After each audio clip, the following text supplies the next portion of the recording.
Good morning, guys. It is Monday morning. It's the day of the MRI, and I'm all over the place trying to record these clips, and I just have to reshoot it all the time.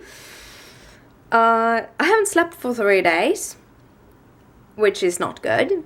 I have a very hard time sleeping. All of my kind of meditative things that I do to help me sleep when I'm in this mood just don't work.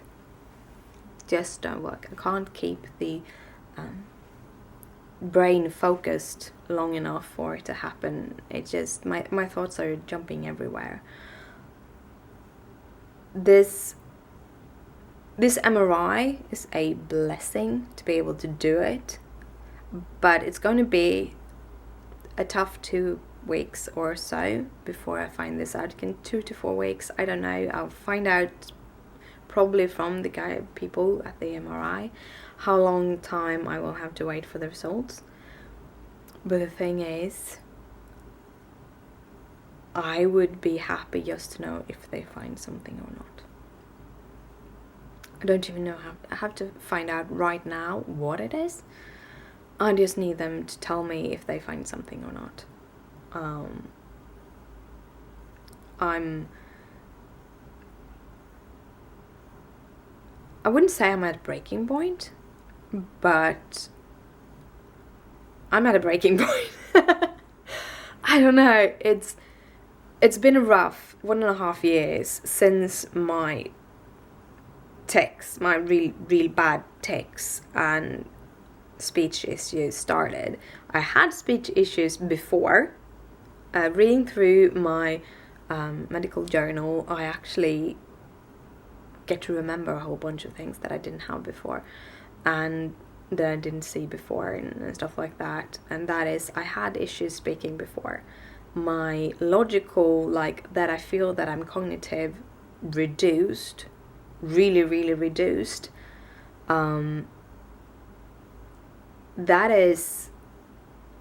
That has been going on for several years.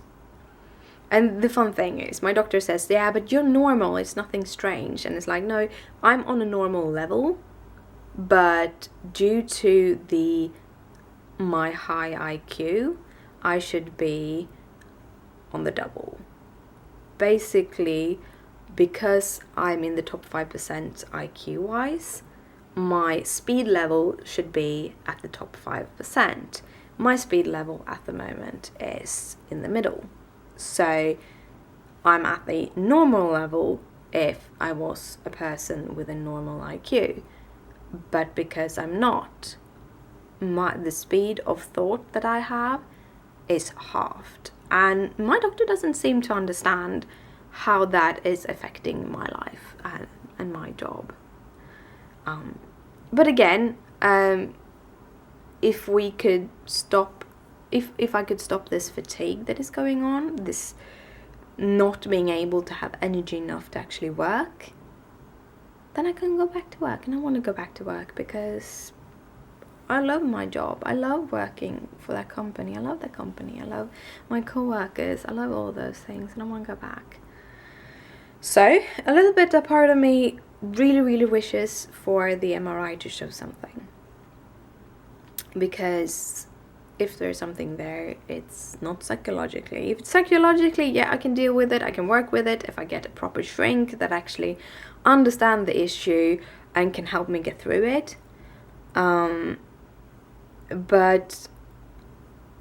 I wouldn't know, because I don't know what I need, because the tools, if it is psychologically, it's very apparent that the tools I have and the tools I use today does not work. Even though I feel that they work because I'm not really depressed. I have very much anxiety today, but I'm under a big load of stress right now, so yeah. So I really want them to show that there's something there. That I'm not, it's not in my head. That there is something that they can fix. The worst case scenario would be that there's something there and they can't fix it. But then I would have an explanation, and then maybe my sick leave could be permanent. I don't know. I need that. I need the security. That is also one. My doctor always tells me that it's stress and that I need the psychological help and everything, but she doesn't put me, no, well, she puts me on sick leave, but she always is like, yeah, I really shouldn't, but yeah. And it's like, I can't physically go to work every day because after one day of work I'm so spent that I need 2 to 3 days to actually relax at home to be able to go back to work 2 to 3 days later. That is not working. And on top of that, I can't go to work 2 hours and then not being able to do anything at home. And then I mean things like taking a shower, eating breakfast. I don't mean running around doing thousands of videos. I mean doing the basic things, having energy and drive to actually do the basic things. So yeah,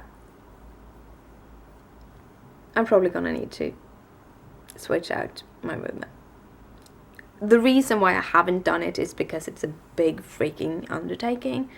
I really need to push it, and there is not enough roomers in Stockholm to cover all of the people that needs them. So if I switch roomer, I can be having to wait 3 to 6 months just to see a new one. And I need my sick leave, and I need communication with a roomer on a, I think at least monthly basis, due to joint pain and inflammations in my joints and muscles. So yeah, that is tough. But I am going to get ready because I'm leaving in about 25 minutes to go to the hospital and the doctors and everything. But yeah, good morning guys, I hope you have an awesome day. That is my coffee machine. I am back home from the MRI. It went really good.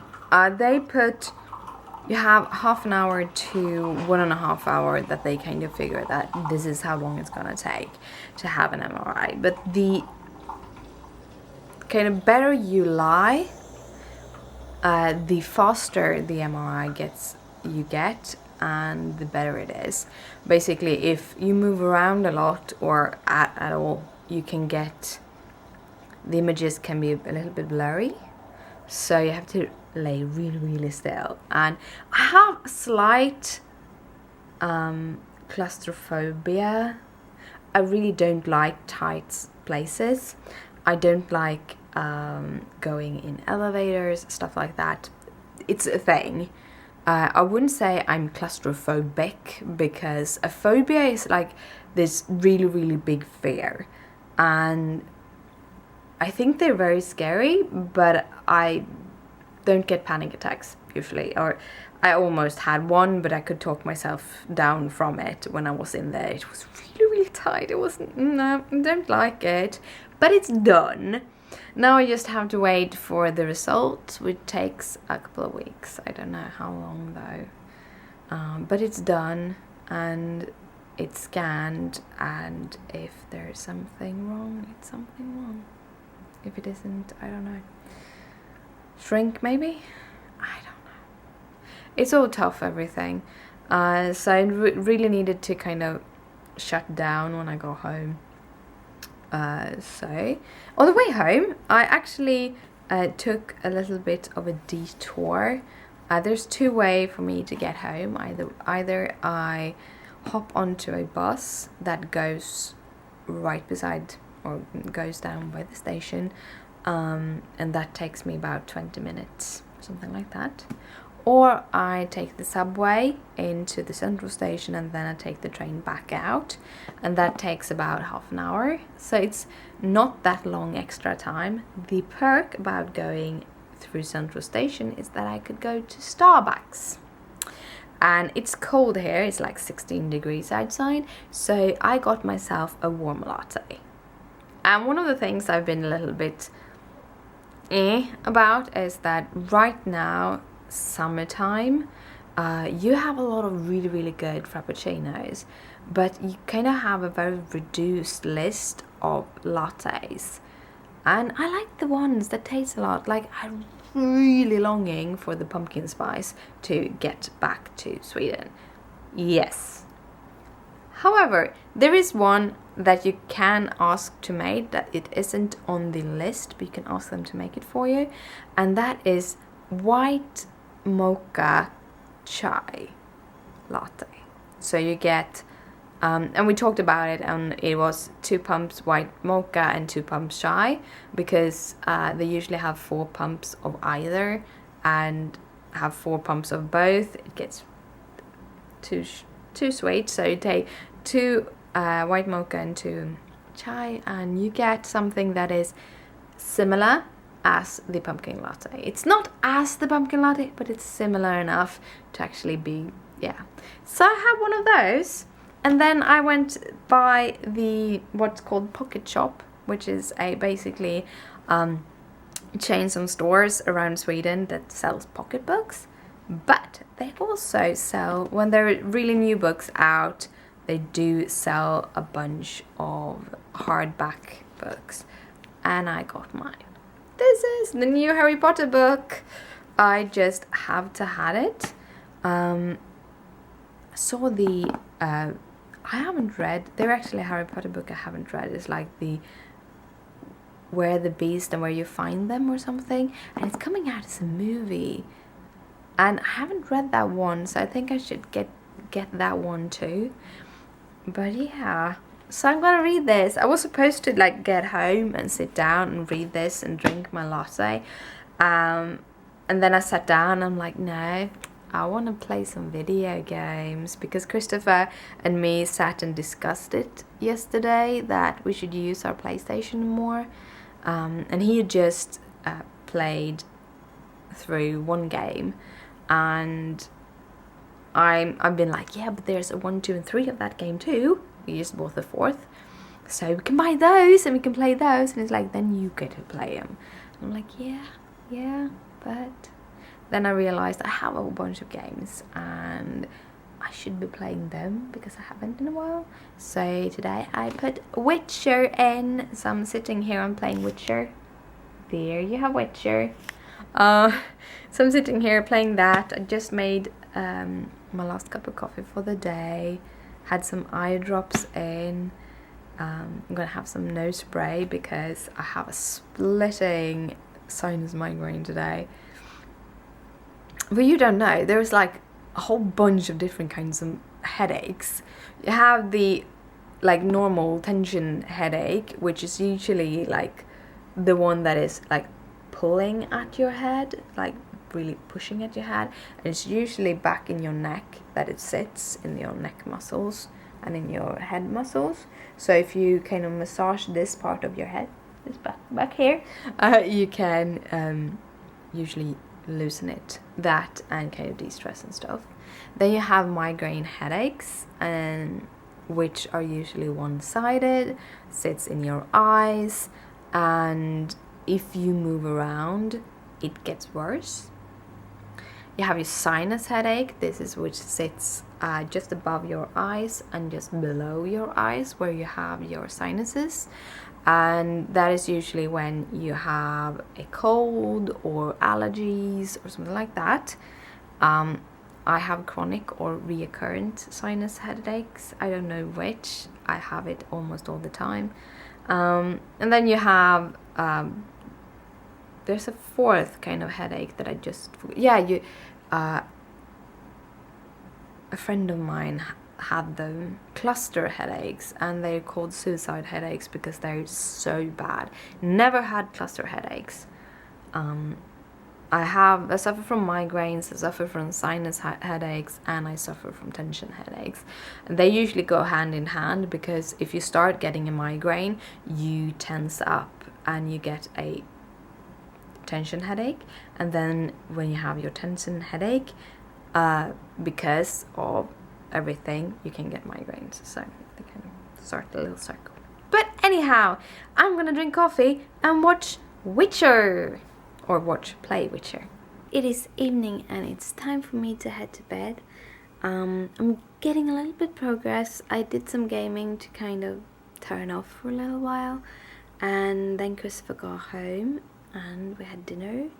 I did get one of the videos uploaded, one of the craft videos uploaded, to be able to be in and win, be able to be in to win the $150 gift certificate that I want to be in.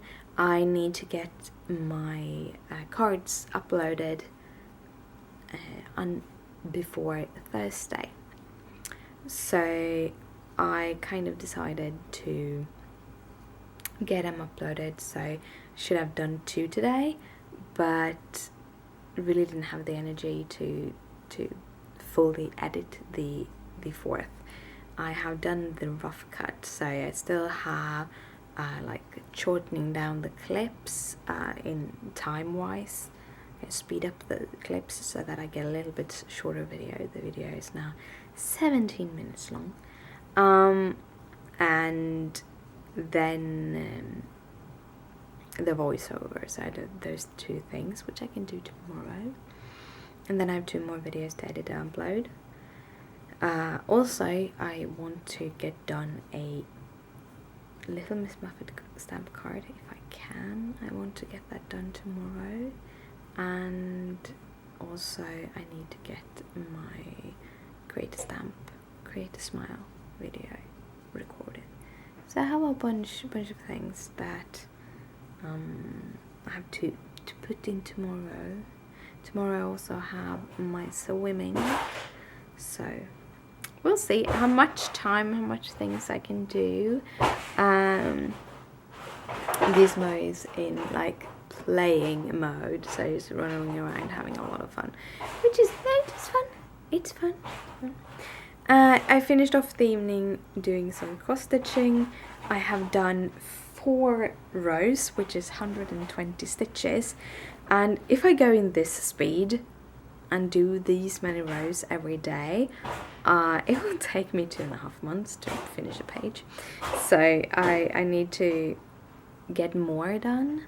We'll see which day when I can that. But so far, here is, come on, I'm gonna focus the camera. Here is I've done these 4 rows, and I've added some more here, so it is about 120 stitches. I had a little bit here before, but this is about 120 stitches. It's going very nicely. It looks very nicely. It's getting a little bit better when it comes to being very intensely confetti words. It's getting a little bit better confetti wise, so it goes a little bit faster to stitch. So that is good. That's good. And we'll see how many stitches I can do tomorrow. But right now I'm gonna head to bed, so good night, sleep tight. Don't let the bed bugs bite. Bye.